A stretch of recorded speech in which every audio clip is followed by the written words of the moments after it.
ഭയങ്കര അൺഎക്സ്പെക്ടഡ് ആയിട്ടുള്ള ഒരു കാര്യമാണ്. ഭയങ്കര സന്തോഷമുണ്ട്.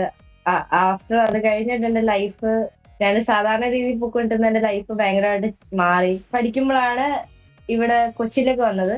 കൊച്ചി വന്നു കഴിഞ്ഞിട്ടാണ് ഓക്കെ ഫാഷൻ ഇൻഡസ്ട്രി അല്ലെങ്കിൽ മോഡലിംഗ് ഇൻഡസ്ട്രി ഇത്ര വലുതാണ്, ഇതിനുള്ളിൽ ഇത്രയും കാര്യങ്ങളുണ്ടെന്നൊക്കെ ഞാൻ മനസ്സിലാക്കുന്നത്. അപ്രിഷിയേഷൻസ് കിട്ടിയത് ഭയങ്കര കുറവാണ്. എപ്പോഴും ഭയങ്കര ബുള്ളിങ്സ് ആയിരുന്നു. കളറിന്റെ പേരിലാണെങ്കിലും എന്റെ സ്കൂൾ ടൈമിൽ എനിക്ക് അങ്ങനെ വലിയ ഫ്രണ്ട്സ് ഒന്നും ഇല്ലായിരുന്നു.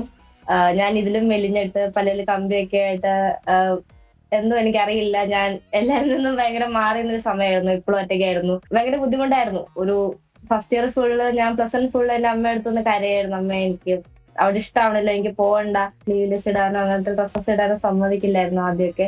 അത് കഴിഞ്ഞിട്ട് അവർക്ക് ഈ ഫീൽഡിലോട്ട് പോകുന്നതിന് അത്രയും താല്പര്യം ഉണ്ടായിരുന്നില്ല. പക്ഷെ ഇപ്പോ എന്റെ ജേർണി കാണുമ്പോൾ അവരും ഭയങ്കര പ്രൗഡാണ്. സ്കൂൾ ടൈമിൽ ഞാൻ ശരിക്കും സങ്കടപ്പെട്ടിട്ടുണ്ട്, കരഞ്ഞിട്ടുണ്ട് അതിനൊക്കെ പറയുന്നത്. ഇപ്പൊ നമുക്ക് ഓക്കെ, നമ്മൾ തമാശക്ക് കളിയാക്കുമ്പോ ഒന്ന് രണ്ടു വട്ടമൊക്കെ കേൾക്കാൻ കുഴപ്പമില്ല, തമാശയായിട്ട് തോന്നും. പക്ഷെ അത് കൂടുതലാവുമ്പോ സത്യം പറഞ്ഞാൽ എന്റെ ഒരു അഭിപ്രായത്തിൽ അങ്ങനെ ആരെയും കളിയാക്കരുത്. എന്റെ മുഖം കൊള്ളില്ല, അല്ലെങ്കിൽ എന്റെ മുഖം നല്ലതല്ല, അല്ലെങ്കിൽ ഈ കളറിൽ നീ ഇവിടെ എത്തില്ല എന്ന് പറഞ്ഞവരുടെ മുന്നിൽ എനിക്ക് കാണിച്ചു കൊടുക്കണം എന്ന് തോന്നി. അങ്ങനെയാണ് സത്യം പറഞ്ഞാൽ എന്റെ ട്രോമാസ് ആണ് എന്റെ ഏറ്റവും വലിയ മോട്ടിവേഷൻ ആയിട്ട് ഞാൻ കാണുന്നത്. കുറെ അമ്മമാര്, കുറെ കുഞ്ഞുങ്ങള് ചേച്ചി നല്ലതായിരുന്നു, മോളെ നല്ലതായിരുന്നു, എന്റെ മോക്ക് ടൈറ്റിൽ കിട്ടണം എന്ന് ഞങ്ങൾ അത്ര അധികം ആഗ്രഹിച്ചിരുന്നു എന്ന് പറഞ്ഞപ്പോഴത്തേന് ശരിക്കും എന്റെ കണ്ണ് നിറഞ്ഞു പോയി. കുറെ പേർക്കൊന്നും ഇപ്പോഴും അക്സെപ്റ്റബിൾ ആയിട്ടില്ല കുറെ കാര്യങ്ങള്. മേ ബി അങ്ങനെ ആയിരിക്കും, എനിക്കറിയില്ല. ഇതിലും അത്യാവശ്യം സ്കാം കാര്യങ്ങളൊക്കെ ഉണ്ട്. സോ നല്ലത് മാത്രം നോക്കിയെടുക്കാൻ എപ്പോഴും ശ്രമിക്കാം. അതൊരിക്കലും എനിക്ക് എന്താ പറയാ, എന്റെ സ്കിൻ ടോൺ ഒരിക്കലും അപ്ഡേറ്റ് ചെയ്യണമെന്നോ അല്ലെങ്കിൽ എനിക്ക് വെളുക്കണമെന്നോ എന്റെ ലൈഫിൽ ഇതുവരെ എനിക്ക് ഇത്രയൊക്കെ ബുള്ളിങ്സോ വിഷമങ്ങളുണ്ടോ എനിക്ക് ഇതുവരെ തോന്നിയിട്ടില്ല. എന്റെ സ്കിൻ ടോൺ നല്ലതാണ്. കാരണം ഇത് ഇഷ്ടപ്പെടുന്ന കുറെ ആൾക്കാരുണ്ട്. അതുപോലെ ഞാൻ മനസ്സിലാക്കിയെടുത്തോളം, കാരണം എല്ലാ മനുഷ്യനും ഓരോ ഭംഗിയുണ്ട്. മേക്കപ്പ് ചെയ്യുന്നത് പുട്ടിയടിക്കുന്നതാണെന്നൊരു വിഭാഗം പറയുന്നുണ്ട്. ഇപ്പൊ എന്നെ പല റീലിന്റെയും താഴെ കമന്റ് ഇടുന്നവരുണ്ട്, without makeup you are nothing എന്നൊക്കെ പറഞ്ഞിട്ട്. അതിപ്പോ നമ്മൾ കാര്യമായിട്ടെടുക്കേണ്ട കാര്യമില്ല. ഇന്റർനാഷണലി പക്ഷേ എന്താ പറയാ, ഡസ്കി സ്കിൻ, ഡാർക്ക് സ്കിൻ ആയിട്ടുള്ള മോഡൽസ് ഇഷ്ടം പോലെ ഉണ്ട്. എനിക്ക് അറിയില്ല എന്തുകൊണ്ടാണ് ഇവരെല്ലാം ഇപ്പോഴും ഫെയർ ആയിട്ടുള്ളവരെ നോക്കുന്നത്. കാരണം എന്റെ ഒരു ടൈറ്റിൽ കഴിഞ്ഞിട്ടാണെങ്കിലും എനിക്ക് വന്ന ഓപ്പർച്യൂണിറ്റീസ് ഭയങ്കര കുറവായിരുന്നു. ഒരു ഇന്റർനാഷണൽ മോഡൽ ആവണം എന്നാണ് എന്റെ ഏറ്റവും വലിയ ഡ്രീം എന്ന് പറഞ്ഞാല്. അതിനു വേണ്ടിയിട്ടാണ് ഇപ്പോൾ ട്രൈ ചെയ്യുന്നത്.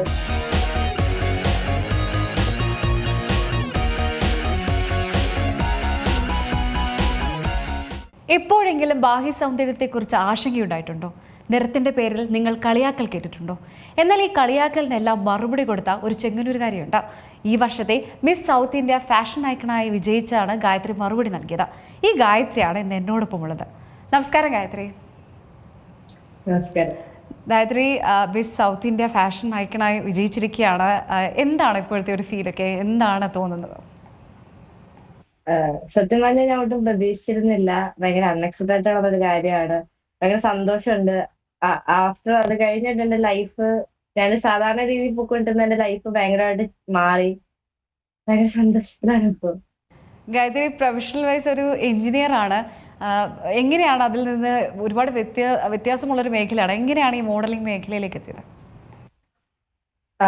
സത്യം പറഞ്ഞു കഴിഞ്ഞാൽ ഞാൻ ബിടെക് പഠിക്കുമ്പോഴാണ് ഇവിടെ കൊച്ചിയിലേക്ക് വന്നത്. കൊച്ചി വന്നു കഴിഞ്ഞിട്ടാണ് ഓക്കെ ഫാഷൻ ഇൻഡസ്ട്രി അല്ലെങ്കിൽ മോഡലിംഗ് ഇൻഡസ്ട്രി ഇത്ര വലുതാണ്, ഇതിനുള്ളിൽ ഇത്രയും കാര്യങ്ങളുണ്ടെന്നൊക്കെ ഞാൻ മനസ്സിലാക്കുന്നത്. ഞാൻ എന്റെ നാട്ടിൽ നിൽക്കുമ്പോൾ നമ്മൾ ഈ ടി വി കാണുന്ന ഫാഷൻ ഷോസ് അങ്ങനെ നമുക്ക് ഇതിനെ പറ്റിയുള്ളൊരു അറിവുണ്ടായിരുന്നുള്ളൂ.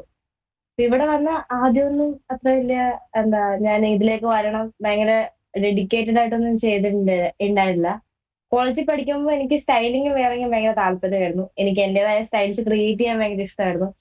അങ്ങനെ ഞാൻ ചെയ്തപ്പോ കുറെ എന്നോട് പറഞ്ഞു ട്രൈ ചെയ്തുകൂടെ, നല്ലതാണ്, ട്രൈ ആക്കിക്കൂടെ എന്ന് ചോദിച്ചപ്പോ. ബട്ട് എനിക്ക് ഭയങ്കര സെൽഫ് ഡൗട്ടിങ് ആയിരുന്നു, എന്നെ കൊണ്ട് പറ്റുമോ. കാരണം എന്റെ ലൈഫിൽ എനിക്ക് അങ്ങനെ അപ്രിഷിയേഷൻസ് കിട്ടിയത് ഭയങ്കര കുറവാണ്. എപ്പോഴും ഭയങ്കര ബുള്ളിങ്സ് ആയിരുന്നു. കളറിന്റെ പേരിലാണെങ്കിലും എന്താ പറയാ. അപ്പൊ എനിക്ക് ഭയങ്കര ഡൗട്ടായിരുന്നു. ഞാൻ നോക്കുമ്പോ നമ്മളിപ്പോ ഒരു ആഡ് ആണെങ്കിലും അല്ലെങ്കിൽ ഇപ്പോ എന്താ പറയാ ഷൂസ് ആണെങ്കിലും കാണുമ്പോൾ എപ്പോഴും കാണുന്നത് ഫെയർ ആയിട്ടുള്ള മോഡൽസിനെ ആയിരിക്കും നമ്മൾ കൂടുതലായിട്ട് കാണുന്നത്. സോ എന്റെ സ്കിൻ ടോൺ സത്യം പറഞ്ഞാൽ ഭയങ്കര ഡൗട്ടായിരുന്നു. അതുകൊണ്ട് എനിക്ക് പറ്റുമെന്ന് ഭയങ്കര ഡൗട്ടായിരുന്നു. അതുകൊണ്ട് കുറെ കാലം വേണ്ടാന്ന് വെച്ചു. 4 ഇയർ കഴിഞ്ഞു, ഞാൻ ജോലിക്ക് ജോയിൻ ചെയ്തു. അപ്പോഴും എന്തോ എനിക്ക് ഇഷ്ടമുള്ള കാര്യം മിസ് ചെയ്യുന്നോട് തോന്നി. അങ്ങനെ ഇരിക്കുമ്പോഴാണ് ഇതുപോലെ മിസ് സൗത്തിന്റെ ഓഡിഷൻ കോൾ കാണുന്നത്. ജസ്റ്റ് അപ്ലൈ ചെയ്ത് അറ്റൻഡ് ചെയ്തിട്ട് ഫോർ എക്സ്പീരിയൻസിന് വേണ്ടിയിട്ടാണ് ഞാൻ അപ്ലൈ ചെയ്തത്. ഇവിടെ അവിടെ പോയി എനിക്ക് പറ്റുന്നത് ഞാൻ പ്രസന്റ് ചെയ്തപ്പോഴത്തേക്കിന് എനിക്കൊന്നും ആവുമെന്ന് ഞാൻ പ്രതീക്ഷിച്ചില്ല. അന്ന് സത്യം പറഞ്ഞാൽ ലൈക്ക് എന്റെ കുറെ ഡൗട്ട്സ് അല്ലെങ്കിൽ എന്റെ ഒരു ഇന്നർ തോട്ട്സ് ഒക്കെ എന്റെ മാറിയുടെ ദിവസമായിരുന്നു. ഞാനൊരു പുതിയ മനുഷ്യനായെന്ന് തന്നെ പറയാം.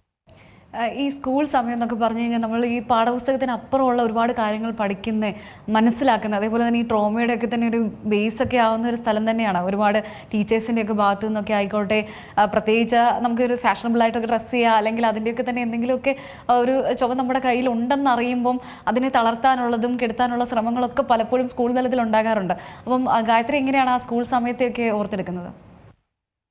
എന്റെ സ്കൂൾ ടൈമിൽ എനിക്ക് അങ്ങനെ വലിയ ഫ്രണ്ട്സ് ഒന്നും ഇല്ലായിരുന്നു. ഞാൻ ഇതിലും മെലിഞ്ഞിട്ട് പല്ലില് കമ്പിയൊക്കെ ആയിട്ട് എന്തോ എനിക്കറിയില്ല. ഞാൻ എല്ലാരിൽ നിന്നും ഭയങ്കര മാറി നിന്നൊരു സമയമായിരുന്നു. ഇപ്പളും ഒറ്റയ്ക്കായിരുന്നു. സ്കൂള് 10th കഴിയാറായപ്പോഴാണ് എനിക്ക് അവിടെ ചെറിയ ചെറിയ ഫ്രണ്ട് സർക്കിൾ ഉണ്ടായത്. പിന്നെ എന്റെ നാടെന്ന് പറഞ്ഞാല് അത്യാവശ്യം ഗ്രാമപ്രദേശമാണ്. അവിടെ തരത്തിലുള്ള ഫാഷൻ അല്ലെങ്കിൽ ഫാഷനായിട്ട് ഡ്രസ്സ് ചെയ്യുക അതൊക്കെ ഭയങ്കര എന്താ ആൾക്കാർക്ക് അക്സെപ്റ്റബിൾ അല്ലാത്ത കാര്യമായിരുന്നു. അതുകൊണ്ട് അവിടെ നിന്നപ്പോഴൊന്നും ഞാൻ അതിനെപ്പറ്റി അധികം ആലോചിച്ചിട്ടില്ല. സ്കൂൾ കഴിഞ്ഞ് +2 ചെന്നപ്പോഴും എന്റെ വീട്ടിൽ നിന്ന് മാറി ഞാൻ പത്തനംതിട്ട ബോർഡറിലായിരുന്നു പഠിച്ചത്. അപ്പൊ അവിടെ ചെന്നപ്പോഴും എനിക്ക് അവിടെയും ഫ്രണ്ട്സ് അധികം ഇല്ലായിരുന്നു. ഭയങ്കര ബുദ്ധിമുട്ടായിരുന്നു. ഒരു ഫസ്റ്റ് ഇയർ ഫുള്ള് ഞാൻ +1 ഫുള്ള് എന്റെ അമ്മയുടെ അടുത്തുനിന്ന് കരയായിരുന്നു. അമ്മ എനിക്ക് അവിടെ ഇഷ്ടാവണില്ല, എനിക്ക് പോവണ്ട, എനിക്ക് അവിടെ ആരുമില്ല. ആദ്യത്തെ കുറെ ടൈം വരുന്നു, ഒറ്റയ്ക്ക് ഇരുന്നു, ഫുഡ് കഴിക്കുന്നു, അങ്ങനെയൊക്കെ ആയിരുന്നു. +2 കഴിഞ്ഞപ്പോഴാണ് അവിടെയും കുറച്ച് ഫ്രണ്ട്സ് ആയത്. അങ്ങനെ സ്കൂൾ ടൈം എന്ന് പറയുന്നത് എനിക്ക് അത്ര വലിയ മനോഹരമായ ഒരു സമയമല്ലായിരുന്നു ലൈഫില്. അതേപോലെ തന്നെ ഇപ്പം നാട്ടിൻപുറത്ത് നിന്നാണ് വരുന്നത്. പ്രത്യേകിച്ച് നമ്മളിങ്ങനെ ഫാഷൻ ആ രീതിയിലൊക്കെ തന്നെയും ചിന്ത, അതേപോലെ ഡ്രസ്സിംഗ് ഒക്കെ കേൾക്കുമ്പോൾ ഇപ്പോൾ ഗായത്രി പറഞ്ഞ പോലെ തന്നെ അവർക്കൊക്കെ തന്നെയും ഒരു എന്താണ് ഈ കുട്ടി ഇങ്ങനെ അതൊക്കെ ഉള്ളൊരു ചോദ്യം ഉറപ്പായിട്ടും വരുന്നതാണ്. അപ്പോൾ നാട്ടിൽ നിന്നൊക്കെ ഒരു റെസ്പോൺസും അല്ലെങ്കിൽ ആ ഒരു സമയത്തൊക്കെ എങ്ങനെയായിരുന്നു സ്ട്രഗിൾ ചെയ്തിരുന്നത്? വീട്ടിൽ നിന്നൊക്കെ തന്നെയുള്ളൊരു പിന്തുണയൊക്കെ എങ്ങനെയായിരുന്നു? സത്യം പറഞ്ഞാൽ നാട്ടുകാര് ഇങ്ങനെ പറയുന്നത് കൊണ്ട് എന്റെ വീട്ടിൽ സമ്മതിക്കില്ലായിരുന്നു സ്ലീവ്ലെസ് ഇടാനോ അങ്ങനത്തെ ഡ്രസ്സസ് ഇടാനോ സമ്മതിക്കില്ലായിരുന്നു ആദ്യമൊക്കെ. എന്റെ നാട്ടില് ഞാൻ സ്ലീവ്ലെസ് ഇടാറില്ല. ഇപ്പോഴും ഞാൻ ഇടാറില്ല. കാരണം എന്താ പറയാ അവിടെ ഇടുമ്പോ ആ കുട്ടി എന്താ അങ്ങനെ, അല്ലെങ്കിൽ അത് എനിക്കറിയില്ല എന്തുകൊണ്ട് അങ്ങനെ പറയുന്നതെന്ന്. ഇപ്പോഴും അത്ര അക്സെപ്റ്റബിൾ അല്ല നാട്ടിലൊന്നും. പക്ഷെ ഇപ്പൊ എന്റെ പേരൻസ് എന്നെ അക്സെപ്റ്റ് ചെയ്തു. അവർക്ക് ഓക്കെ ആണ്. സത്യം പറഞ്ഞാൽ ആദ്യത്തെ ഞാൻ മിസ് സൗത്തിലേക്ക് പോകുമ്പോഴത്തേനും വീട്ടിൽ പറഞ്ഞിട്ടുണ്ടായിരുന്നില്ല. പരിപാടി കഴിഞ്ഞിട്ടാണ് ഞാൻ പറഞ്ഞത്. ഞാൻ ഇങ്ങനെ പോയി ടൈറ്റിൽ വിന്നർ ആയി. ഭയങ്കര സന്തോഷമായിരുന്നു. അത് കഴിഞ്ഞിട്ട് ലൈക്ക് അവർക്ക് ഈ ഫീൽഡിലോട്ട് പോകുന്നതിന് അത്രയും താല്പര്യം ഉണ്ടായിരുന്നില്ല. പക്ഷെ ഇപ്പോ എന്റെ ജേർണി കാണുമ്പോൾ അവരും ഭയങ്കര പ്രൗഡാണ്. അതുകൊണ്ട് തന്നെ അവരെന്നെ അക്സെപ്റ്റ് ചെയ്തതാണ് ലൈക്ക് എന്റെ ലൈഫിൽ ഇപ്പൊ ഇത്ര നാളും നടന്ന എല്ലാ അച്ചീവ്മെന്റിലും എനിക്ക് ഏറ്റവും സ്പെഷ്യൽ ആയിട്ട് തോന്നുന്നത് എന്റെ പേരൻസ് എന്നെ പ്രൗഡായിട്ട് പറയുമ്പോൾ അത് തന്നെയാണ് എന്റെ ഏറ്റവും വലിയ അച്ചീവ്മെന്റ് ആയിട്ട് ഞാൻ കാണുന്നത്. അതെ. നമ്മുടെ ജീവിതത്തിൽ എപ്പോഴെങ്കിലുമൊക്കെ തന്നെ ഈ കളിയാക്കൽ, പ്രത്യേകിച്ച് ഈ ബാഹ്യ സൗന്ദര്യത്തിൻ്റെ പേരിലൊക്കെ തന്നെ നമ്മൾ കേൾക്കാറുള്ളതാണ്. മുടിയുടെ പേരിലായിക്കോട്ടെ, നിറത്തിൻ്റെ പേരിലായിക്കോട്ടെ, അങ്ങനെയൊക്കെ എല്ലാവർക്കും കേൾക്കാറുള്ള. ഗായത്രി എങ്ങനെയായിരുന്നു ഇതിനെയൊക്കെ തന്നെയും തരണം ചെയ്തത്? എങ്ങനെയായിരുന്നു ആ ഒരു വിൽ പവർ? അതെങ്ങനെയായിരുന്നു കിട്ടിയിരുന്നത്? സ്കൂൾ ടൈമിൽ ഞാൻ ശരിക്കും സങ്കടപ്പെട്ടിട്ടുണ്ട്, കരഞ്ഞിട്ടുണ്ട് ഇതിനൊക്കെ പറയുന്നത്. ഇപ്പൊ നമുക്ക് ഓക്കെ നമ്മൾ തമാശക്ക് കളിയാക്കുമ്പോ ഒന്ന് രണ്ട് വട്ടമൊക്കെ കേൾക്കാൻ കുഴപ്പമില്ല, തമാശയായിട്ട് തോന്നും. പക്ഷെ അത് കൂടുതലാവുമ്പോ സത്യം പറഞ്ഞാൽ എന്റെ ഒരു അഭിപ്രായത്തിൽ അങ്ങനെ ആരെയും കളിയാക്കരുത്. കാരണം കുറെ വട്ടം ആവുമ്പോ അവർക്ക് തന്നെ മനസ്സിലൊരു സെൽഫ് ഡൗട്ടിങ് വരും. ഓക്കെ ഞാൻ അങ്ങനെ ആയതുകൊണ്ട് തന്നെ കളിയാക്കുന്നതെന്ന്. അപ്പൊ ഞാൻ അതിനെ ഒരിക്കലും പ്രൊമോട്ട് ചെയ്യില്ല അങ്ങനെ കളിയാക്കുന്നതിന്. പക്ഷെ കോളേജ് വന്നു ആദ്യമൊക്കെ ആയപ്പോ തമാശയായിട്ട് എടുത്തു. പിന്നെ പിന്നെ ചില കാര്യങ്ങൾ എനിക്ക് സീരിയസ് ആയിട്ട് തോന്നി. കാരണം എന്റെ സൗന്ദര്യത്തെ പറ്റി കളിയാക്കുമ്പോ എനിക്കത് കാണിച്ചു കൊടുക്കണമെന്ന് തോന്നി. എന്റെ മുഖം കൊള്ളില്ല, അല്ലെങ്കിൽ എന്റെ മുഖം നല്ലതല്ല, അല്ലെങ്കിൽ ഈ കളറിൽ നീ ഇവിടെ എത്തില്ല എന്ന് പറഞ്ഞവരുടെ മുന്നിൽ എനിക്ക് കാണിച്ചു കൊടുക്കണമെന്ന് തോന്നി. അങ്ങനെയാണ് സത്യം പറഞ്ഞാൽ എന്റെ ട്രോമാസ് ആണ് എന്റെ ഏറ്റവും വലിയ മോട്ടിവേഷൻ ആയിട്ട് ഞാൻ കാണുന്നത്. അതുകൊണ്ടാണ് ഞാൻ ഇതിന് അപ്ലൈ ചെയ്യാൻ ഓക്കെ എനിക്ക് ട്രൈ ചെയ്യണം. എവിടെയെങ്കിലും എന്റെ ഒരു ഫ്ലെക്സ് ഈ പറഞ്ഞ എന്നെ കളിയാക്കിയവര് കാണണം എന്നൊരു മോട്ടിവേഷനിലാണ് ഞാൻ ഇത്രയൊക്കെ ചെയ്തത്. ഈ മോഡലിംഗ് ചെയ്ത സമയത്ത് എന്തൊക്കെ വെല്ലുവിളിയായിരുന്നു നേരിട്ടത്? പ്രത്യേകിച്ച് ആദ്യത്തെ മത്സരം ഒക്കെ എങ്ങനെയായിരുന്നു? ഇതിലേക്കൊക്കെ തന്നെ എങ്ങനെ എത്തിയിരുന്നത്? ഞാനൊരു ഓഡീഷന്റെ ആഡ് കണ്ടിട്ടാ വരുന്നത്. വന്ന സമയത്ത് എനിക്ക് ഇതിനെപ്പറ്റി ഒരറിവില്ലായിരുന്നു. എന്താണ്, എങ്ങനെയാണ്, ഇതെങ്ങനെ പ്രസന്റ് ചെയ്യണം, എന്തിനും എങ്ങനെ വാക്ക് ചെയ്യണമെന്ന് പോലും എനിക്കൊരു ഐഡിയ ഉണ്ടായിരുന്നില്ല. ഞാൻ ഇതിനെപ്പറ്റി റിസർച്ച് ചെയ്തോ അല്ലെങ്കിൽ പഠിച്ചിട്ടോ വന്ന ഒരാളല്ല. തീരെ ഒരു ഡിഫറെന്റ് ഒരു സ്ഥലത്ത് നിന്ന് എനിക്ക് ഒട്ടും അറിയാത്തൊരു വേൾഡിലേക്കാണ് ഞാൻ സത്യം പറഞ്ഞാൽ കയറി ചെന്നത്. ബട്ട് അവിടെ ഉള്ളവർ എന്നെ നല്ല ഹെൽപ്പ് ചെയ്തു. അഡിസൺ എന്ന് പറഞ്ഞൊരു മീഡിയ കമ്പനി, റാഗ് വാക്ക് എന്ന് പറഞ്ഞ മോഡലിംഗ് ഏജൻസി ആയിരുന്നു നടത്തിയത്. നല്ല രീതിക്ക് അവരെല്ലാവരും എന്നെ ഹെൽപ്പ് ചെയ്തു. റേവിൻ റാഫേൽ എന്നായിരുന്നു ഞങ്ങളുടെ കൊറിയോഗ്രാഫറിന്റെ പേര്. സാറാണ് എന്നെ ആദ്യമായിട്ട് വാക്ക് ചെയ്യാൻ പ്രാക്ടീസ് ചെയ്യിപ്പിച്ചത്, പഠിപ്പിച്ചത്, കോൺഫിഡന്റ് ആയിട്ട് നടക്കാൻ പറഞ്ഞു തന്നത്. ദയ മാം എന്നായിരുന്നു ഞങ്ങളുടെ മാനേജിംഗ് ഡയറക്ടറിന്റെ നെയിം. സത്യം പറഞ്ഞ മാം ആണ് എനിക്ക് ഏറ്റവും വലിയ മോട്ടിവേഷൻ തന്നിട്ട് എന്നെ ഇവിടെ എത്തിച്ചത്. ഓഡിഷൻ കഴിഞ്ഞിട്ട് ഒരു മാം ഐ ഗസ് ഒരു 1.5 അവർ എന്റെ അടുത്ത് സംസാരിച്ചു, പറഞ്ഞു തന്നു. എനിക്ക് ഉറപ്പൊന്നും കുഴപ്പമൊന്നും ഇല്ല, നീ അറ്റൻഡ് ചെയ്ത് നോക്ക്, നിന്നെ കൊണ്ട് പറ്റുന്നുള്ള രീതിയിൽ. ഞാൻ വന്ന ടൈമില് എനിക്ക് ഹീൽസ് ഇല്ലായിരുന്നു. ലൈക്ക് എനിക്ക് അറിയില്ല ഹീൽസ് മാറ്ററി ആണ്, ലൈക്ക് ഹീൽസ് ഇതിന് ഓക്കെ. ഞാൻ അങ്ങനെ ഹീൽസ് യൂസ് ചെയ്യുന്ന ആളല്ല. എന്റെ ചെറിയ ഹീൽസ് ആയിരുന്നത്, അത് മതിയല്ല. അതിനൊരു ഇത്ര എന്താ പറയാ നീളത്തിലുള്ള ഹീൽസ് വേണമെന്നൊന്നും എനിക്ക് അറിയില്ലായിരുന്നു. അവിടെ വന്നിട്ടാണ് പറഞ്ഞത്. ഓക്കെ, എങ്ങനെ ഞാൻ സീറോയിൽ നിന്ന് സ്റ്റാർട്ട് ചെയ്ത എനിക്ക് വേണ്ട കാര്യങ്ങളെല്ലാം ഇങ്ങനെ എന്താ പറയാ ചേർത്ത് വെച്ച് പൈസയൊക്കെ വെച്ച് വാങ്ങിയിട്ടാണ് ഞാൻ അന്നത്തെ ഷോ അറ്റൻഡ് ചെയ്യുന്നത്. ഈ miss south India fashion icon ഇങ്ങനെ ഒരു ഷോയെ കുറിച്ചൊക്കെ തന്നെ മുൻപ് അറിയാമായിരുന്നു. ആ ഒരു മത്സര വേദിയിലേക്കൊക്കെ തന്നെ എത്തിയത് അതെങ്ങനെയായിരുന്നു, ഈ miss south India fashion icon എന്നുള്ളൊരു ലേബലിലേക്കൊക്കെ തന്നെ? കുറച്ച് ഞാൻ ഇതിനെപ്പറ്റി നമ്മൾ ലുലുവിലൊക്കെ പോകുമ്പോൾ ഫാഷൻ വീക്കിന് അവിടെ റാം വാക്സ് ഉണ്ടാവുക. അങ്ങനെയാണ് ഞാനത് കാണുന്നത്. അവിടെ നിന്ന് ഞാൻ ഒരു വട്ടം മാനിഫെസ്റ്റ് ചെയ്തിട്ടുണ്ട്, ലൈക്ക് ലൈഫിൽ എന്തെങ്കിലും ഒരു വട്ടം എനിക്ക് ഇങ്ങനെ 4 പേരുടെ മുന്നൊന്ന് നടക്കാൻ പറ്റിയിരുന്നെങ്കിൽ എന്നൊന്ന് മാനിഫെസ്റ്റ് ചെയ്തിട്ടുണ്ടായിരുന്നു. ഐ ഗസ് ആ മാനിഫെസ്റ്റേഷൻ ആണ് എന്നെ ഇവിടെ കൊണ്ടെത്തിച്ചത്. അങ്ങനെ ഓഡിഷൻ കോൾ കണ്ടപ്പോൾ ഓക്കെ, മേ ബി എന്റെ ഡ്രീമിലോട്ടുള്ള ഫസ്റ്റ് സ്റ്റെപ്പാണെന്ന് ഞാൻ വിചാരിച്ചിട്ടാണ് അന്ന് കയറുന്നത്. ഈ ആ സമയത്തുണ്ടായിരുന്ന ഫ്രണ്ട്സിൻ്റെ ഒക്കെ തന്നെ ഒരു സപ്പോർട്ട്, ഈ ഓഡീഷനൊക്കെ പോകാമെന്നൊക്കെ പറഞ്ഞു കഴിഞ്ഞാൽ തന്നെ അത് ഒരുപാട് ലെവലിലുള്ള ഒരു മത്സരങ്ങൾ തന്നെയാണല്ലോ. അപ്പോൾ ആ അനുഭവങ്ങളൊക്കെ എങ്ങനെയായിരുന്നു? ഭയങ്കര സപ്പോർട്ടാണ്. കൈൻഡ് ഓഫ് എന്റെ ഒരു ഗ്രൂപ്പ് ഓഫ് ഫ്രണ്ട്സ് ഇല്ലായിരുന്നെങ്കിൽ എന്നെ കൂടെ, എക്സ്പെഷ്യലി ഒരാള് വിഷ്ണു എന്നാണ് പേര്. ആളാണ് എന്നെ ഫസ്റ്റ് ഓഡിഷൻ തൊട്ട് അത് കഴിയുന്നിടം വരെ എന്റെ ഒപ്പം നിന്ന് ഇപ്പോഴും അന്ന് ആ ഷോ കണ്ടക്ട് ചെയ്തത് ഇപ്പോഴും പറയും എന്നേക്കാൾ അതിന് ഏറ്റവും മുന്നിൽ നിന്നത് ആ ഫ്രണ്ടായിരുന്നു. അങ്ങനെ എന്റെ ഒരു കുറച്ച് ഫ്രണ്ട്സ് കാരണമാണ് എനിക്ക് ഇപ്പോഴും അത്, കാരണം എന്റെ ഫാമിലിയോട് ഞാൻ പറഞ്ഞിട്ടില്ല. ഒബ്വിയസ്ലി എന്റെ ഫ്രണ്ട്സ് കാരണമാണ് എനിക്കത് ചെയ്യാൻ പറ്റിയത്. ആൻഡ് ഓൾവേസ് ഞാൻ താങ്ക്ഫുൾ ആണ് വിഷ്ണുവിന്റെ അടുത്ത്. കാരണം ഇപ്പൊ ഫിനാൻഷ്യലി ആണെങ്കിലും എല്ലാത്തിനും എന്റെ ഒപ്പം നിന്നത് വിഷ്ണുവായിരുന്നു. അതുപോലെ തന്നെ ഈ ഒരു മറക്കാൻ പറ്റാത്തൊരു അനുഭവം എന്തായിരുന്നു? ഈ റാംപോക്കിൻ്റെ ഒക്കെ തന്നെ ഒരുപാട് സെക്ഷൻസും അതുപോലെ തന്നെ അതിൻ്റെ ഒരു പരിശീലനം ഒക്കെ ഉണ്ടായിരുന്നല്ലോ. ആ ഒരു സമയത്തൊക്കെ തന്നെ ഒരു മറക്കാൻ പറ്റാത്തൊരു അനുഭവമായിട്ട് ഈ ഒരു പീരീഡ് നോക്കുകയാണെങ്കിൽ എന്തായിരുന്നു? ഞാൻ നോക്കുമ്പോ ഞാൻ പറഞ്ഞില്ലേ, ഞാൻ ആ ഒരു ഗ്രാമത്തിൽ നിന്ന് വന്നു ടിവിയിൽ മാത്രം കാണുന്ന ഒരു ഷോ എന്റെ ലൈഫിലൊട്ടും, ഞാനൊരു മിഡിൽ ക്ലാസ് ഫാമിലിയിൽ നിന്ന് വന്നതാണ്. എനിക്ക് കുറെ അധികം ലിമിറ്റേഷൻസ് ഉണ്ടായിരുന്നു. അപ്പോ ഒരിക്കലും എനിക്ക് അങ്ങനെ ഒരു സ്റ്റേജിൽ നിൽക്കാൻ പറ്റുമെന്നോ നടക്കാൻ പറ്റുമെന്നോ സംസാരിക്കാൻ പറ്റുമെന്നോ വിചാരിച്ചില്ല. ഇന്നലെ തന്നെ ഞാൻ അതിന്റെ സീസൺ 2 ഗസ്റ്റ് ആയിട്ട് പോകുമ്പോ ആദ്യം ഞാൻ അവിടെ പാർട്ടിസിപ്പന്റ് ആയിരുന്നു. ഇന്നലെ ഞാൻ അവിടെ ഗസ്റ്റ് ആയിരുന്നു. ഇതൊക്കെ ശരിക്കും എന്റെ ഒരു ഡ്രീം പോലെയാണ് ഇപ്പോഴും എനിക്ക് എന്റെ മനസ്സിലുള്ളത്. കാരണം ഇത്രയൊന്നും ചെയ്യാൻ പറ്റുമെന്ന് ഞാൻ വിചാരിച്ചില്ല. അവിടെ നടക്കുന്ന എന്റെ ഒപ്പം ഫസ്റ്റ് സീസണിൽ ഒരു 25 ആൾക്കാരുണ്ടായിരുന്നു ബിറ്റ്വീൻ. അന്ന് അത്രയും പേരുടെ മുന്നിൽ വെച്ച് നടക്കുമ്പോ എന്റെ ഒപ്പം ഉള്ള പലരും എക്സ്പീരിയൻസ്ഡ് ആയിരുന്നു. അവർക്കെല്ലാം മുന്നേ ഷോസ് അറ്റൻഡ് ചെയ്തിട്ടുണ്ട്. ഞാൻ എന്റെ ഫസ്റ്റ് ഷോ ആയിരുന്നു. അപ്പോഴും എനിക്ക് ഇവിടെ ടൈറ്റിൽ കിട്ടുമെന്നോ അല്ലെങ്കിൽ എനിക്ക് ഒന്നും കിട്ടുമെന്ന് പ്രതീക്ഷിച്ചല്ല ഞാൻ പോയത്. അത്രയും നടക്കുമ്പോൾ എനിക്കറിയാവുന്നത് അല്ലെങ്കിൽ എന്റെ പേഴ്സണാലിറ്റി, എന്റെ ആറ്റിറ്റ്യൂഡ് അല്ലെങ്കിൽ എനിക്കറിയാവുന്ന അവിടെ ഷോക്കേസ് ചെയ്യണമെന്ന് എനിക്കുണ്ടായിരുന്നുള്ളൂ. ലാസ്റ്റ് ടൈം ആയപ്പോ ഓക്കെ, ഇത്ര വന്നു, ഒന്നും ആവാതെ പോയിടുന്ന് വെച്ചാൽ എനിക്ക് അറിയാവുന്നത് ഞാൻ അവിടെ ചെയ്തു.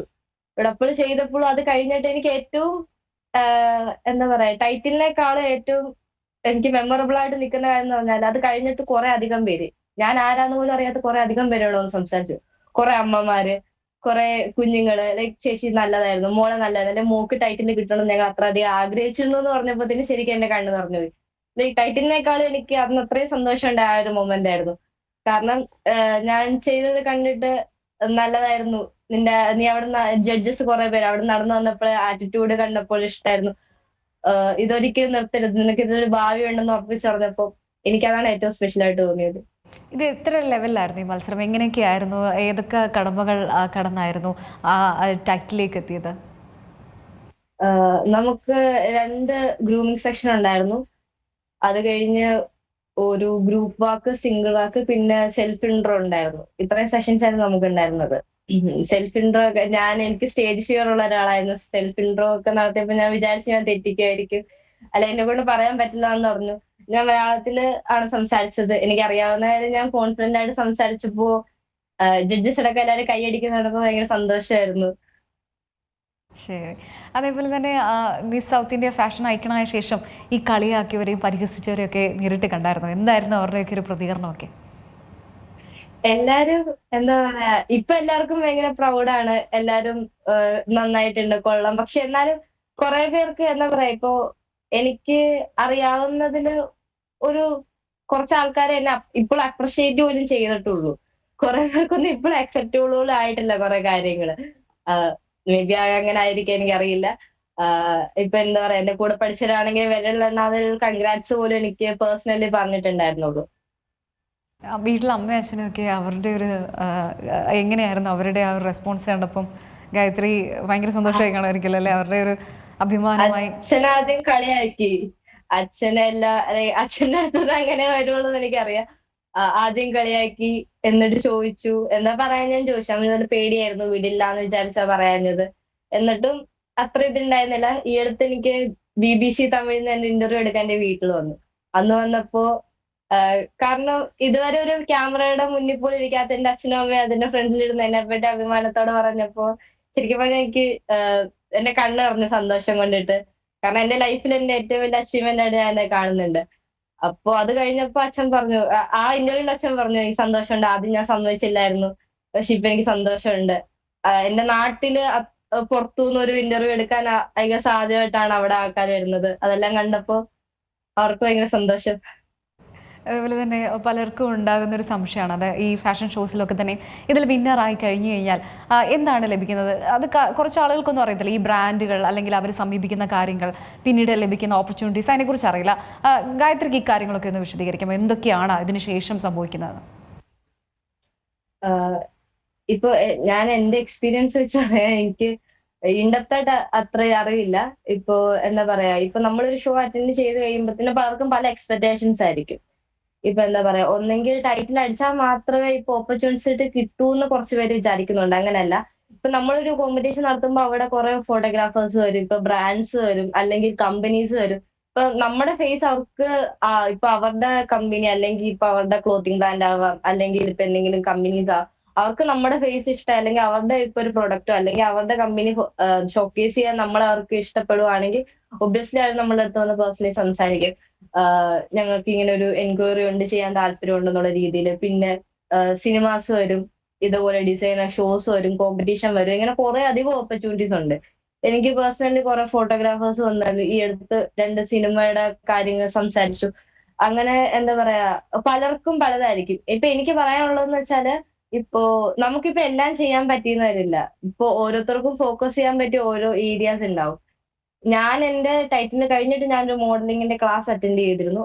അത് കഴിഞ്ഞപ്പോഴാണ് എനിക്ക് മനസ്സിലായി, ഓക്കെ, ഇതിന് ഇത്രയും എന്താ ഡിഫറെന്റ് കാറ്റഗറീസ് ഉണ്ടെന്നുള്ള രീതിയിൽ. അപ്പൊ അങ്ങനെ ആകുമ്പോ നിങ്ങൾ ഇങ്ങനെ ഏതെങ്കിലും ഒരു വർക്ക്ഷോപ്പ് ഒക്കെ അറ്റൻഡ് ചെയ്ത് കഴിയുമ്പോഴത്തേക്കിന് മനസ്സിലാവും ഏതിൽ ഫോക്കസ് ചെയ്യണമെന്ന്. നിങ്ങൾക്ക് ഫോക്കസ് ചെയ്യേണ്ട കാര്യങ്ങൾ ഫോക്കസ് ചെയ്ത് പോകുമ്പോൾ അതായിരിക്കും എല്ലാം ചെയ്യുന്നതിനും കുറച്ചുകൂടെ ബെറ്റർ. അതായിരിക്കും എന്റെ ഒരു ഒപ്പീനിയൻ വെച്ചിട്ട്. പിന്നെ മാക്സിമം നല്ലത് മാത്രം തിരഞ്ഞെടുക്കാൻ നോക്കുക. എല്ലാത്തിലും അത്യാവശ്യം സ്കാം കാര്യങ്ങളൊക്കെ ഉണ്ട്. സോ നല്ലത് മാത്രം നോക്കിയെടുക്കാൻ എപ്പോഴും ശ്രമിക്കുക. എന്തെങ്കിലും ഓപ്പർച്യൂണിറ്റീസ് വരുമ്പോൾ അറിയാവുന്ന അല്ലെങ്കിൽ ആ ഫീൽഡിൽ ഓൾറെഡി എക്സ്പീരിയൻസ് ഉള്ള ആളുടെ അടുത്ത് തന്നെ സജഷൻ ചോദിക്കുന്നത് വളരെ നല്ലതായിരിക്കും. ഗായത്രി, ഇന്നും ഒരു വിഭാഗം മലയാളികൾക്കൊക്കെ തന്നെ ഈ മേക്കപ്പ് പ്രോഡക്ട്സിനെ കുറിച്ച് ഒന്നുമായി അറിയില്ല. അത് അവർ ഉപയോഗിക്കില്ല, ഓക്കെ, അത് ഓക്കെയാണ്. പക്ഷേ ഈ ഉപയോഗിക്കുന്ന വ്യക്തികളെ പോലും പലപ്പോഴും കളിയാക്കുന്ന ഒരു ശീലമുണ്ട്. പ്രത്യേകിച്ച് നമ്മളെ എന്തോ ഒരു ഫെയർ ആക്കുന്ന ഒരു സാധനമായിട്ടാണ് പലരും ഈ മേക്കപ്പ് പ്രോഡക്ട്സിനെയൊക്കെ തന്നെ കാണുന്നത്. പക്ഷേ അങ്ങനെയല്ലല്ലോ കാര്യങ്ങൾ. ഇതിന് ഒരുപാട് ഷെയ്ഡ്സ് ഉണ്ട്. അതേപോലെ തന്നെ നമ്മളെ ഒന്ന് എൻഹാൻസ് ചെയ്യണം, അങ്ങനത്തെ കാര്യങ്ങളൊന്നും അറിയില്ല, അല്ലെങ്കിൽ അത് അറിയാൻ ശ്രമിക്കുന്നില്ല എന്നുള്ളൊരു കാര്യമാണ്. സത്യമാണ്. ഇപ്പൊ എനിക്കും മേക്കപ്പിനെ പറ്റി അത്ര വലിയ ധാരണയില്ലായിരുന്നു. ഞാനൊരു സൺസ്ക്രീൻ ആയാലും ഇത് സ്കിൻ കെയർ ആയാലും തുടങ്ങിയിട്ട് കുറച്ച് കാലങ്ങളെ ആയുള്ളൂ. അതൊരിക്കലും എനിക്ക് എന്താ പറയാ, എന്റെ സ്കിൻ ടോൺ ഒരിക്കലും അപ്ഡേറ്റ് ചെയ്യണമെന്നോ അല്ലെങ്കിൽ എനിക്ക് വെളുക്കണമെന്നോ എന്റെ ലൈഫിൽ ഇതുവരെ എനിക്ക് ഇത്രയൊക്കെ ബുള്ളിങ്സോ ലൈക്ക് വിഷമങ്ങളുണ്ടോ എനിക്ക് ഇതുവരെ തോന്നിയിട്ടില്ല. എനിക്ക് ഈ കളറ് മതി. ഇപ്പൊ ഞാൻ ഏത് ഷോയ്ക്ക് ചെന്നാലും അല്ലെങ്കിൽ എന്ത് ഇപ്പൊ ഒരു ഷൂട്ടിന് ചെന്നാലും അവിടെ നിൽക്കുന്ന അവര് എന്റെ അടുത്ത് ആദ്യം പറയുന്ന കാര്യം ഇതായിരിക്കും, നിന്റെ സ്കിൻ ടോൺ നല്ലതാണ്. കാരണം ഇത് ഇഷ്ടപ്പെടുന്ന കുറെ ആൾക്കാരുണ്ട്. അതുപോലെ ഞാൻ മനസ്സിലാക്കിയെടുത്തോളം, കാരണം എല്ലാ മനുഷ്യനും ഓരോ ഭംഗിയുണ്ട്. അതൊരിക്കലും കൂട്ടാനോ കുറയ്ക്കാനോ അല്ല മേക്കപ്പ് യൂസ് ചെയ്യുന്നത്. ഇപ്പൊ ഏതെങ്കിലും ഷോയ്ക്ക് പോകുമ്പോൾ മേക്കപ്പ് യൂസ് ചെയ്യുന്നത് എന്റെ ഡാർക്ക് സ്പോട്ട് ആണെങ്കിലും അങ്ങനത്തെ കാര്യങ്ങളൊന്ന് ഹൈഡ് ചെയ്യാനും മുഖം ഒന്ന് വൃത്തിയായിരിക്കാൻ അത്രേ ഞാൻ വിചാരിക്കുന്നുള്ളൂ. അല്ലാതെ ഒരിക്കലും മേക്കപ്പ് ചെയ്യുന്നത് പുട്ടി അടിക്കുന്നതാണെന്നൊരു വിഭാഗം പറയുന്നുണ്ട്. ഇപ്പൊ എന്നെ പല റീലിന്റെയും താഴെ കമന്റ് ഇടുന്നവരുണ്ട്, without makeup you are nothing എന്നൊക്കെ പറഞ്ഞിട്ട്. അതിപ്പോ നമ്മൾ കണ്ടിട്ടെടുക്കേണ്ട കാര്യമില്ല. പഠിക്കാൻ ശ്രമിക്കുന്നില്ല എന്നുള്ളൊരു കാര്യമാണ്. പല പ്രോഡക്ട്സിനും ചില പ്രോഡക്ട്സിനൊന്നും ഇല്ലെന്നാണ് ഞാൻ മനസ്സിലാക്കുന്നത്. അതായത് ഏറ്റവും എങ്ങനെയാണോ ഫെയർ ആയിട്ടുള്ള സ്കിൻ പോലെ തന്നെ മറ്റുള്ള സ്കിൻസിനും ഉള്ള ഷെയ്ഡ്സ് ഉണ്ടെന്നുള്ളൊരു കാര്യം അത് Shades ഉണ്ട്. പല ഫോറിനേഴ്സും വീഡിയോസിൽ ചെയ്യുന്നുണ്ട്, അതിൻ്റെ ഓരോരോ ലേയേഴ്സ് ആയിട്ടൊക്കെ തന്നെ. അപ്പോഴാണ് നമ്മളും അത്രയും തോളം കളർ ഡിഫറെൻ്റ് ആയിട്ട് ഉണ്ടെന്ന് അറിയുന്നത്. അത് വളരെ മനോഹരമായിട്ടൊക്കെ തന്നെ അവർ അപ്ലൈ ചെയ്യുമ്പോൾ നമുക്ക് തന്നെ ഒരു സാറ്റിസ്ഫാക്ഷനാണ്. ഇപ്പൊ ഞാനിപ്പോ വാങ്ങാൻ പോകുമ്പോൾ ഞാൻ പറയുന്നതാണ്, ചേച്ചി എന്റെ സ്കിൻ ടോൺ തന്നെ എടുത്താൽ മതി, എനിക്ക് ഒരിക്കലും അപ്ഡേറ്റഡ് ഇത് വേണ്ട. എന്റെ സ്കിൻ ടോൺ ഏതാണോ അതിനുള്ള ഫൗണ്ടേഷൻ ആയാലും കൺസിലർ അത് മതി എന്നുള്ള രീതിയിലാണ് ഞാൻ പറയാറ്. കാരണം എനിക്ക് തോന്നുന്നു നമ്മുടെ സമൂഹത്തിൽ ആൾക്കാർക്ക് അത് അക്സെപ്റ്റബിൾ ആവുന്നില്ലായിരിക്കാം. ഇപ്പൊ എന്താ പറയാ, ഇപ്പൊ ഞാൻ നോക്കിയിട്ട് ഇപ്പൊ എന്ത് ചെയ്താലും എല്ലാത്തിനും പോസിറ്റീവ് പറയുന്നുണ്ട്, നെഗറ്റീവ് പറയുന്നുണ്ട്. ഇപ്പൊ എത്ര നല്ല കാര്യം ചെയ്താലും അതിന് നെഗറ്റീവ് പറയുന്നവരും ഉണ്ടാവും. അങ്ങനെ ഒരു ടൈപ്പ് ഓഫ് പീപ്പിൾ ആണ് ഇപ്പൊ നമ്മളിപ്പോ ഒരുങ്ങുന്നതിനാണെങ്കിലും മേക്കപ്പ് ചെയ്യുന്നതിനാണെങ്കിലും കുറ്റം പറയുന്നത്. ഗായത്രി, അതുപോലെ തന്നെയാണ് നമ്മൾ കാണുന്ന ഈ ആഡ്സ് ആയിക്കോട്ടെ, അതിലൊക്കെ തന്നെയും ഈ ഫെയർ എന്നൊരു കോൺസെപ്റ്റ് നമ്മൾ അറിയാതെ തന്നെ നമ്മളിലേക്കൊക്കെ തന്നെ ഇൻജെക്ട് ചെയ്യുന്നുണ്ട്. കുട്ടികളടക്കം ഇതൊക്കെ കാണുന്നതാണ്. ഇവരൊക്കെ തന്നെ വലിയ രീതിയിലാണ് ഒരു അപകർഷബോധമൊക്കെ ഉണ്ടാക്കുന്നത്. അങ്ങനത്തെ ഒരു കാര്യം അല്ലെങ്കിൽ ഇതിലൊക്കെ തന്നെ മാറേണ്ടത് അല്ലെ, അത് വളരെ അനിവാര്യം തന്നെയല്ലേ? അത് സത്യമാണ്. കാരണം എനിക്കറിയില്ല അത് എവിടാ പറയണ്ടത്, എങ്ങനെയാ പറയണത്, എനിക്കിത് അറിയില്ല. ഞാൻ ഇതുവരെ കണ്ടിട്ടില്ല. ഇന്റർനാഷണൽ മോഡൽസ് അല്ലാതെ നമ്മുടെ കേരളത്തില് ആണെങ്കിൽ ഇതിന് ഭയങ്കര കുറവാണ്. ഇന്റർനാഷണലി പക്ഷെ എന്താ പറയാ, ഡസ്കി സ്കിൻ, ഡാർക്ക് സ്കിൻ ആയിട്ടുള്ള മോഡൽസ് ഇഷ്ടം പോലെ ഉണ്ട്. പല ഹൈ എൻഡ് ബ്രാൻഡ്സും അവർ യൂസ് ചെയ്യുന്നുണ്ട്, ആഡ്സ് വരുന്നുണ്ട്, എല്ലാം ഉണ്ട്. പക്ഷെ നമ്മളിപ്പോ നോക്കുമ്പോ നമ്മുടെ നാട്ടിലാണെങ്കിലും ഇപ്പൊ ഒരു ജ്വല്ലറി ആണെങ്കിൽ എന്തെടുത്താലും ഫെയർ ആയിട്ടുള്ളവരാണ് അവര് പ്രിഫർ ചെയ്യുന്നത് കൂടുതലും. അതെന്താന്ന് എനിക്ക് അറിഞ്ഞൂടാ. ഈ അടുത്ത ഐ ഗസ് തിരുവല്ലയിലോ ഇവിടെ ഒരു ജ്വല്ലറി ഇതേപോലെ ഒരു ഡസ്കി സ്കിൻ ആയിട്ടുള്ള ഒരു ചേച്ചിയെ മോഡൽ ആക്കിയിരുന്നു. ഭയങ്കര ഭംഗിയായിരുന്നു കാണാൻ. എനിക്ക് അറിയില്ല എന്തുകൊണ്ടാണ് ഇവരെല്ലാം ഇപ്പോഴും ഫെയർ ആയിട്ടുള്ളവർ നോക്കുന്നതെന്ന്.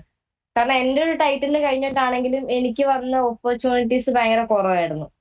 കാരണം എന്റെ ഒപ്പം ബാക്കിയുള്ള ഫെയർ ആയിട്ടുള്ള പാർട്ടിസിപ്പൻസിനെല്ലാം നെക്സ്റ്റ് ഡേ തന്നെ ഷൂട്ട് കാര്യങ്ങളാണെങ്കിലും എനിക്കപ്പോ തോന്നിയത് ഈ ഒരു ടൈറ്റിലൊന്നും കാര്യമില്ല. എഗെയിൻ എന്താ പറയാ, എല്ലാവർക്കും മാറ്റർ ചെയ്യുന്ന കളറാന്ന് എനിക്ക് അവിടെ തോന്നിയിരുന്നു. അത് മാറുമായിരിക്കും. മേ ബി കുറച്ചുകൂടെ കുറച്ചു കാലം കഴിയുമ്പോഴത്തേക്കിന് മാറേണ്ടതാണ്. നമുക്കിപ്പോഴും ആ ആഡ്സ് ഒക്കെ വരുമ്പോൾ മുൻപൊക്കെ കാണിക്കുന്നത് ഒരു ഡാർക്ക് ടോണിലുള്ള ഒരാളെ പിന്നീട് അത് ഫെയർ ആക്കി കാണിക്കുക, അങ്ങനത്തെ ഒരുപാട് ആഡായിരുന്നു. അതേപോലെ തന്നെ ഓരോ പ്രോഡക്ട്സിന്റെ പേര് മാറ്റിയത്, അതൊക്കെ തന്നെ വലിയൊരു റെവല്യൂഷനാണ്. പ്രത്യേകിച്ച് ഇനിയും കുറച്ചും കൂടെ മാറാനുണ്ട്. അതായത് ഈ സിനിമയിലൊക്കെ തന്നെ നമ്മൾ കാണുന്നതാണ്, ഫെയർ ആയിട്ടുള്ള ഒരു നടിയായിരിക്കും അതിനെ ഡാർക്ക് ടോണിലേക്കൊക്കെ മാറ്റുന്നത്. അല്ലെങ്കിൽ അതുപോലെ ഒരുപാട് ഓപ്ഷൻസ് ഉണ്ട്, പക്ഷെ അതൊന്നും യൂസ് ചെയ്യാതെ അങ്ങനെ തന്നെ മാറ്റുന്നതൊക്കെ തന്നെ നമ്മൾ കണ്ടുകൊണ്ടിരിക്കുന്നതാണ്. ഏതായാലും അവിടെ മാറ്റങ്ങൾ ആവശ്യമാണ്. സത്യം, മാറണം. എനിക്ക് തോന്നുന്നു ഇപ്പൊ മാറി തുടങ്ങിയിട്ടുണ്ട്. പക്ഷെ എന്നാലും എന്തൊക്കെയോ കാരണങ്ങൾ കൊണ്ട് കളർ പിന്നെ മാറ്റർ ആവുന്നുണ്ട്. ഞാൻ വിശ്വസിക്കുന്ന കുറച്ച് കാലം കഴിയുമ്പോൾ എന്തായാലും മാറുമെന്നാണ്. ഈ മോഡലിംഗ് മേഖലയിലേക്കൊക്കെ വരാൻ താല്പര്യമുള്ള ഒരുപാട് കുട്ടികളൊക്കെ ഉണ്ട്. അവരോടൊക്കെ എന്താ പറയാനുള്ളത്? എനിക്ക് എന്റെ ഒരു റീൽ ഒരു 6 മില്യണോളം കയറിയിരുന്നു. അത് കഴിഞ്ഞിട്ട് എനിക്ക് എന്റെ ഇൻബോക്സിൽ വന്ന ഏറ്റവും കൂടുതൽ മെസ്സേജ് ഗേൾസിന്റെ ആയിരുന്നു. കുറെ കുട്ടികൾ എനിക്ക് മെസ്സേജ് അയച്ചു, ചേച്ചിനെ കണ്ട് ഇൻസ്പയർഡ് ആയെന്നുള്ള രീതിയിൽ. അവരുടെ എല്ലാം സെയിം കൺസേൺ ഇതായിരുന്നു. അവരുടെ കളറിൽ അവർ ഇൻസെക്യൂർ ആണെങ്കിൽ ഇങ്ങനെ എങ്ങനെ വരണമെന്ന് അറിയില്ല, എങ്ങനെ തുടങ്ങണമെന്ന് അറിയില്ല. എനിക്ക് പറ്റുന്നിടത്തോളം ഞാൻ എല്ലാവർക്കും റിപ്ലൈ കൊടുത്തു. ഞാൻ അവരോട് പറഞ്ഞു, ഒരു ഫസ്റ്റ് സ്റ്റെപ്പ് എടുത്ത് വെച്ച് നോക്കുക. ഫസ്റ്റ് നിങ്ങൾ ട്രൈ ചെയ്യുമ്പോൾ നിങ്ങൾക്ക് എന്തൊക്കെ മാറ്റങ്ങൾ ഉണ്ടാക്കണം അല്ലെങ്കിൽ എന്തൊക്കെ ചെയ്യണമെന്ന് മനസ്സിലാവുള്ളൂ. എല്ലാവർക്കും ഞാൻ സജസ്റ്റ് ചെയ്ത് ഇതുപോലെ ഒരു ക്ലാസ് അറ്റൻഡ് ചെയ്തിട്ട് നിങ്ങൾക്ക് എന്താണ് ഫോക്കസ് ചെയ്യാൻ പറ്റുക, അല്ലെങ്കിൽ നിങ്ങളെ കൊണ്ട് പറ്റുന്നില്ല ഫോക്കസ് ചെയ്യിലേക്ക്. ഇപ്പൊ കുറെ നമുക്ക് എന്താ പറയാ, കുറെ കാറ്റഗറീസ് ഉണ്ട്. അപ്പൊ അതിൽ ഏതാണ് നിങ്ങൾക്ക് സൂട്ടബിൾ ആയിട്ട് തോന്നുന്നത് അതിനു വേണ്ടി വർക്ക് ചെയ്യുക. പിന്നെ എനിക്ക് പറയാനുള്ളത് കുറെ അധികം സ്കാം ഉണ്ട്. നമ്മുടെ എല്ലാ ഫീൽഡിലും കാണും. സോ നല്ലതും നോക്കി തിരഞ്ഞെടുക്കുക. സ്വന്തം സെൽഫ് കോൺഫിഡൻസിൽ വിശ്വസിക്കുക. അതാണ് എനിക്ക് ഏറ്റവും കൂടുതൽ പറയാനുള്ളത്. കാരണം നമ്മളെ പുഷ് ചെയ്യാൻ മേ ബി ആൾക്കാർ ഉണ്ടാവാൻ ഇല്ലാതിരിക്കാം. ഇപ്പൊ എല്ലാവർക്കും സപ്പോർട്ട് ചെയ്യാൻ ആൾക്കാർ ഉണ്ടാവണമെന്നില്ല. പക്ഷെ എൻഡ് ഓഫ് ദി ഡേ വരുമ്പോ നമ്മൾ തന്നെ പുഷ് ചെയ്യാനല്ലേ നമുക്ക് എന്തെങ്കിലും ചെയ്യാൻ പറ്റത്തുള്ളൂ. നമ്മുടെ ഏറ്റവും വലിയ സപ്പോർട്ടർ എന്ന് പറയുന്നത് നമ്മൾ തന്നെയാണ്. ഇപ്പൊ ആരൊക്കെ എന്തൊക്കെ പറഞ്ഞാലും സ്വയം വിശ്വസിക്കണം. ഓക്കെ, എന്നെ കൊണ്ട് പറ്റും, അല്ലെങ്കിൽ ഞാനത് ചെയ്യണം എന്ന് വിചാരിച്ചു കഴിഞ്ഞാൽ ഡെഫിനറ്റ്ലി ചെയ്യാൻ പറ്റും. ആദ്യമായിട്ട് ഫെയിൽ ആയേക്കാം, രണ്ടാമത്തോട്ട് ഫെയിൽ ആയേക്കാം, ബട്ട് വൺ ഡേ എന്തായാലും നിങ്ങൾക്ക് ആ ഡ്രീം അത്ര നിങ്ങളുടെ ഡ്രീമിൽ വിശ്വസിക്കുന്നുണ്ടെങ്കിൽ, ഡ്രീമിൽ ആഗ്രഹിക്കുന്നുണ്ടെങ്കിൽ എന്തായാലും നടക്കും. ഗായത്രിയുടെ ഇനി എന്താണ് ഫ്യൂച്ചർ പ്ലാൻസ് ഒക്കെ? എങ്ങനെയാണ് മോഡലിംഗ് തന്നെ എങ്ങനെ മുന്നോട്ടൊക്കെ കൊണ്ടുപോകാനാണ് പ്ലാൻ ചെയ്യുന്നത് ഇപ്പോൾ? എന്റെ ഡ്രീം എന്ന് പറഞ്ഞാൽ ഇന്റർനാഷണൽ മോഡൽ ആവണം എന്നാണ് എന്റെ ഏറ്റവും വലിയ ഡ്രീം എന്ന് പറഞ്ഞാല്. അതിനു വേണ്ടിയിട്ടാണ് ഇപ്പൊ ട്രൈ ചെയ്യുന്നത്. നടക്കട്ടെ എന്ന് ആഗ്രഹിക്കുന്നു. നടക്കുന്നുണ്ടല്ലോ അല്ലേ അതിന് ഇപ്പൊ അത്യാവശ്യം കാര്യങ്ങളൊക്കെ നടക്കുന്നുണ്ട്. ഇപ്പോ മീഡിയ സൈഡിൽ നിന്നാണെങ്കിലും എല്ലാത്തുനിന്ന് ലൈക്ക് എനിക്ക് നല്ല സപ്പോർട്ട് കിട്ടുന്നുണ്ട്. അതായിരിക്കുമ്പോ നല്ല സന്തോഷമുണ്ട്. ഇങ്ങനത്തെ ഇന്റർവ്യൂസ് ഒക്കെ അറ്റൻഡ് ചെയ്യുമ്പോ ഒക്കെ നമ്മളെ ലൈക്ക് കാണുന്നുണ്ടല്ലോ, നോട്ടീസ് ചെയ്യുന്നുണ്ടല്ലോ, കൺസിഡർ ചെയ്യുന്നുണ്ടെന്ന് ആലോചിക്കുമ്പോൾ ഭയങ്കര സന്തോഷമുണ്ട്. ഏതായാലും ഗായത്രിയുടെ ആഗ്രഹം പോലെ തന്നെ ഒരു ഇൻ്റർനാഷണൽ റാമ്പിലൊക്കെ തന്നെ ഞങ്ങൾക്ക് കാണാൻ സാധിക്കട്ടെ. എല്ലാവിധ ബ്ലെസ്സിങ്സും എല്ലാം ഉണ്ടാവട്ടെ. നല്ല രീതിയിൽ തന്നെ മുന്നോട്ട് പോകാൻ സാധിക്കട്ടെ. Thank you. Thank you so much. ഏറ്റവും പുതിയ വാർത്തകളും വിശേഷങ്ങളും വിരൽ തുമ്പിലറിയാൻ സീ മലയാളം ന്യൂസ് എല്ലാ ഡിജിറ്റൽ പ്ലാറ്റ്ഫോമുകളിലും ലഭ്യം.